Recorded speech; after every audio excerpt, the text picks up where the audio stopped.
पात की बात सुनकर जहाँ काफ़ी लड़कियाँ पात को एडमायर करने लगी थीं, तो वहीं पर मीरा को एक पल खुशी मिलती है। वहीं दूसरी तरफ उसकी खुशी दूसरे लोगों की नज़रों को देखकर एकदम से गायब हो जाती है। दरअसल नेहा के बारे में सबसे ज़्यादा जो बकवास कर रही थी वो तो मीरा ही थी। ना सिर्फ उसने सबसे पहले नेहा के खिलाफ अपना मुंह खोला था, बल्कि उसने अपने क्लासमेट के नज़रों में नेहा को लेकर डाउट भी डाल दिया था। और अब जब बात जो खुद उन सब में सबसे ज़्यादा ब्रिलियंट था, अगर किसी की तारीफ कर रहा था, तो इसका मतलब तो यही था ना कि गलत इंसान की बात मानकर नेहा पर शक किया जा रहा है। आज बात के लिए जहाँ पीहू का नज़रिया बदला था, वहीं रमन जो बात से बस इसी बात से चिढ़ता था कि वो हर समय नेहा से अटेंशन पाने के लिए बस उससे ही झगड़ा करता रहता था। आज उसी ने सबसे पहले नेहा को प्रोटेक्ट करने के लिए आवाज़ उठाई थी। रमन जो स्टेज पर सबसे पीछे बैठकर पूरे प्रोग्राम को ऑर्गेनाइज करवा रहा था, उसने नेहा को अच्छे से बिल्कुल नहीं देखा था। और जहाँ तक नेहा के जवाब न आने की बात थी, वो उसको नॉर्मल ही लगा। लेकिन जब ध्रुव ने अपना डोमिनेस दिखाया, तब जाकर उसे बात की गंभीरता समझ में आई। रमन उसी समय नेहा के पास आना चाहता था, पर उसने ध्रुव की वो एक नज़र देख ली थी, जिसमें ध्रुव ने नज़रों ही नज़रों में उसे यहाँ का ख्याल रखने के लिए कहा था और खुद नेहा को लेकर वहाँ से चला गया। जहाँ पर एक तरफ बात के जवाब के बाद नेहा और बात के क्लास के पहले से की तरह अभी भी सबसे आगे चल रही थी, वहीं अब रणवीर का तो कोई भी मन नहीं था यहाँ एक समय भी बर्बाद करने का। वो तो यहाँ बस नेहा के लिए ही आया था, और जब नेहा ही यहाँ पर नहीं थी तो उसके रुकने का भी कोई मतलब नहीं बनता था। पर उसे बात की बात पर थोड़ा सा कम विश्वास होता है, क्योंकि जिस तरीके से पार्थ ने नेहा को बहन की तरह एड्रेस कर रहा था बोलकर, पर उसके भाई ध्रुव का एक्शन तो कुछ और ही कन्विंस कर रहा था। रणबीर अपने मन में सोचता है, अच्छा हो ध्रुव नेहा को बहन ही समझे, वरना उसे बिल्कुल भी समय नहीं लगेगा नेहा को इन सब से दूर करने का। नेहा उसका पहला प्यार थी, इसलिए रणबीर किसी भी कीमत पर नेहा को बिल्कुल भी नहीं खोना चाहता था। रणवीर रमन को सब मैनेज करने का बोलकर खुद वहां से चला जाता है। साथ ही अब उसे किसी भी तरह नेहा के दिल में अपनी जगह बनानी थी। वहीं दूसरी तरफ नेहा बेड पर लेटे लेटे सोच रही थी कि ध्रुव सर जब उसे सबके सामने लेकर आए थे, तो उसके पेट में दर्द नहीं बल्कि गुदगुदी सी हो रही थी। तभी ध्रुव अपने हाथ में एक जिंजर टी लेकर आता है और नेहा को अपने एक हाथ से उठाकर उसे पिलाने लगता है। नेहा अपना मुंह खोलकर ध्रुव से कुछ पूछती कि ध्रुव उसे अपने हाथों से ही जिंजर टी पिलाने लगता है। टी गर्म थी, इसलिए ध्रुव बीच बीच में उसमें थोड़ा सा फूंक भी मार रहा था। नेहा का पेट के साथ साथ चेहरा भी गर्म होने लगा था। अब ये असर उस टी का था या ध्रुव के इतने करीब होने का, ये बताना थोड़ा सा मुश्किल था।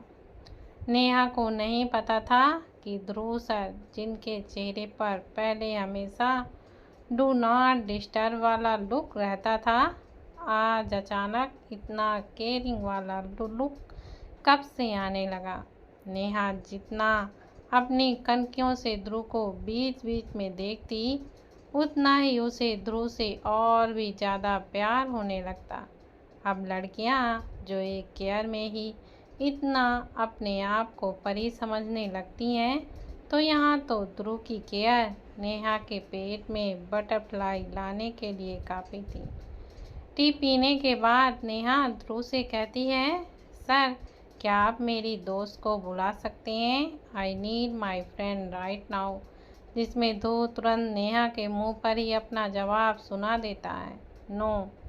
अब ये सुनकर नेहा हैरानी से ध्रुव को देखती है कि अभी अभी तो सर इतने केयरिंग थे, अचानक मना ही क्यों कर रहे हैं? उसे सच में इस वक्त अपनी दोस्त चाहिए थी।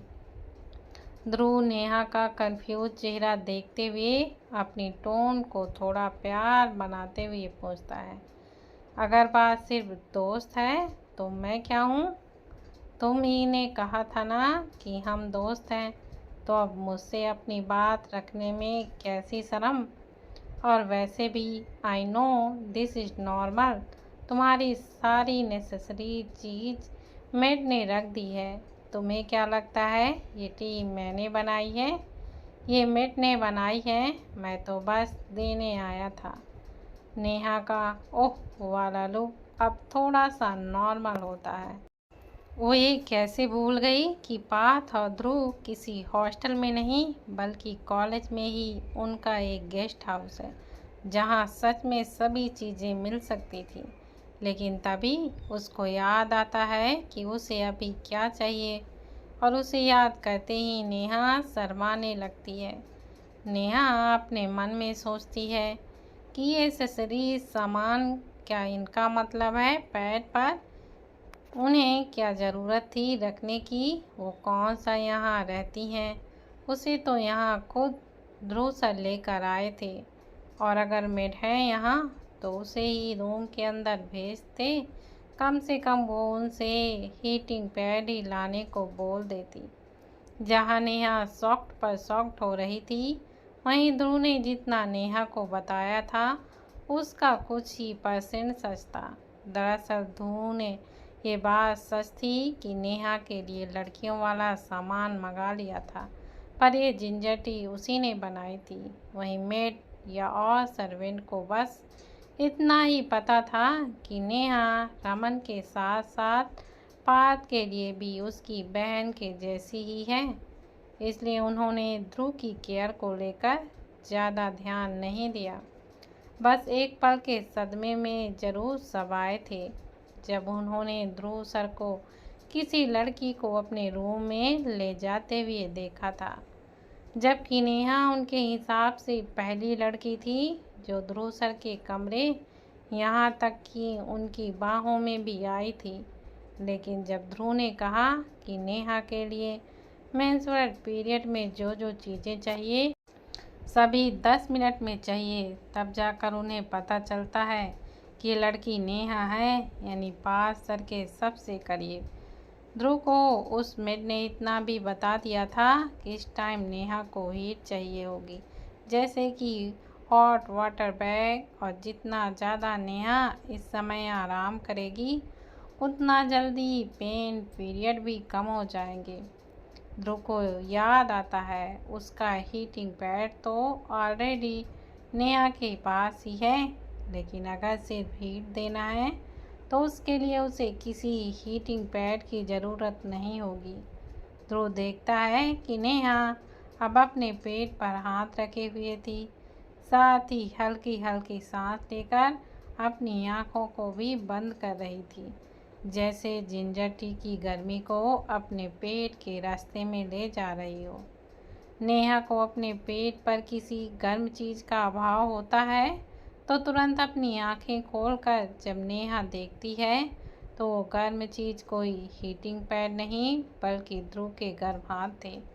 नेहा तुरंत ध्रुव के हाथ हटाने लगती है, जिस पर ध्रुव नेहा को ही डांट लगाते हुए कहता है, मेरे पास हीटिंग पैड एक ही था जिसे पार्थ ने पता नहीं किसे दे दिया है, और अब बाहर कोई नहीं जा रहा है, इसलिए take the head for my palm and rest. मैं यहाँ ज़्यादा नहीं रुक सकता।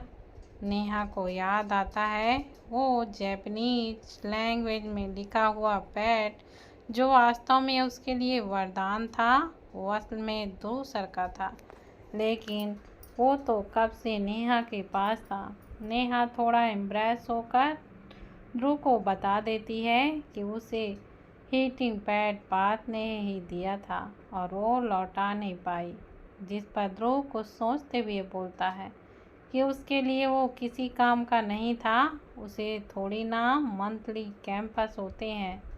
ध्रुव इतना कहने के साथ ही नेहा के पेट पर अपने गर्म हाथों से मसाज करने लगता है।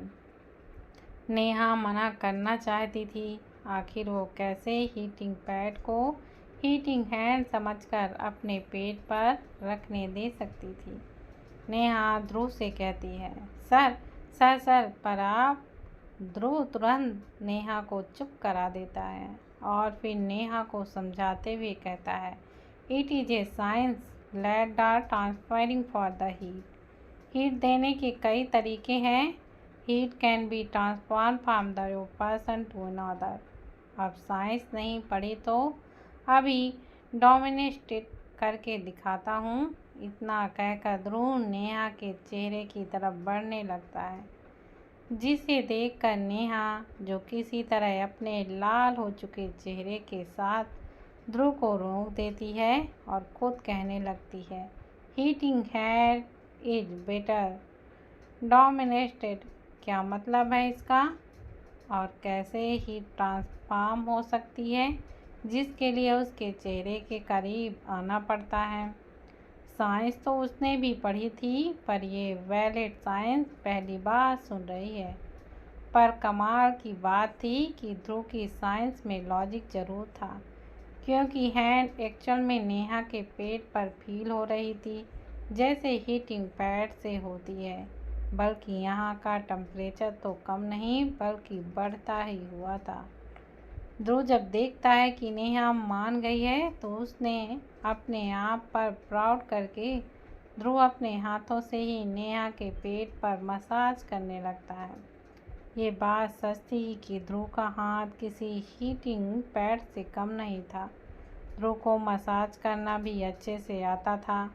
जहाँ जहाँ ध्रुव का हाथ घूमता, वहाँ के हिस्से में नेहा को आराम मिलने लगता। साथ ही नेहा के पेट का दर्द भी अब बहुत ही कम हो चुका था। लेकिन अब उस दर्द की जगह नेहा के पेट में कुछ तितलियों ने ले ली थी। नेहा तो पूरे समय नज़र उठाकर भी ध्रुव को नहीं देखना चाह रही थी, क्योंकि वो नहीं चाहती थी कि ध्रुव उसका शर्माया हुआ चेहरा देख ले। लेकिन नेहा को नहीं पता था कि ध्रुव, जिसकी नज़र कभी भी नेहा के किसी भी एक्सप्रेशन को मिस नहीं करती थी, उसने भी ये नोटिस कर लिया था कि नेहा, जो हमेशा उसके सामने स्ट्रॉन्ग बनी रहती थी, अभी कैसे एक शर्माई हुई चूहिया बनी हुई है, जिसके चेहरे पर उसकी शर्म, साथ ही उसका पिंक प्लस साफ साफ दिखाई दे रहा था। साथ ही साथ ये भी पता चल रहा था कि नेहा ध्रुव के मसाज को एंजॉय भी कर रही थी। हाँ, ये बात सच थी। नेहा शुरुआत में तो बहुत शर्मा रही थी। बाद में जब उसे अपने दर्द से राहत मिलती गई, तब उसके चेहरे पर एक प्यारी सी लालिमा भी आ गई थी, जो ये बताने के लिए काफ़ी थी कि नेहा कितना खुश है। तभी अचानक ध्रुव अपनी मसाज रोक देता है और नेहा की प्यारी स्माइल भी तुरंत गायब हो जाती है। और जैसे ही नेहा अपनी आंखें खोलकर देखती है तो ध्रुव उसे भी बड़े ध्यान से देख रहा था। नेहा इस बार ध्रुव से प्यार से पूछती है, अब क्या हुआ? ध्रुव कुछ सोचते हुए कहता है, तुमने सच में साइंस पढ़ी थी स्कूल में? हीट ऐसे बहुत देर से जाती है, बल्कि मैं जो तरीका बताऊंगा उससे बहुत ही जल्दी ही ट्रांसफॉर्म हो जाएगी।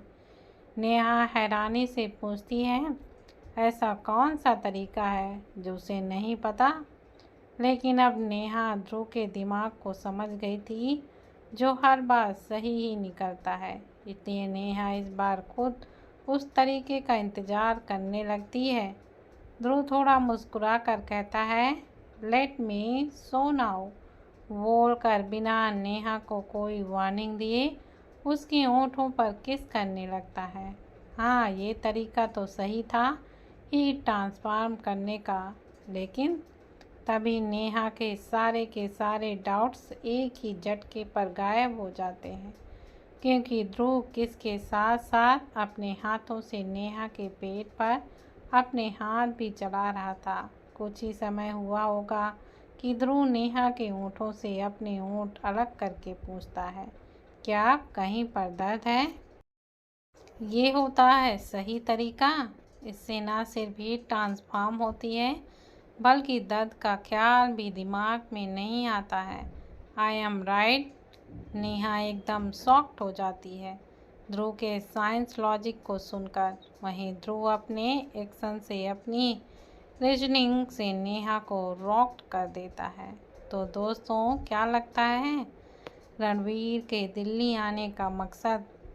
और दोस्तों, अगर आप लोगों को कहानी पसंद आ रही है तो प्लीज़ आप लोग मेरी कहानी को ज़्यादा से ज़्यादा शेयर करें और चैनल को लाइक, शेयर और सब्सक्राइब करना मत भूलिए। आज के लिए इतना ही, बाकी का कल। तब तक के लिए बाय बाय।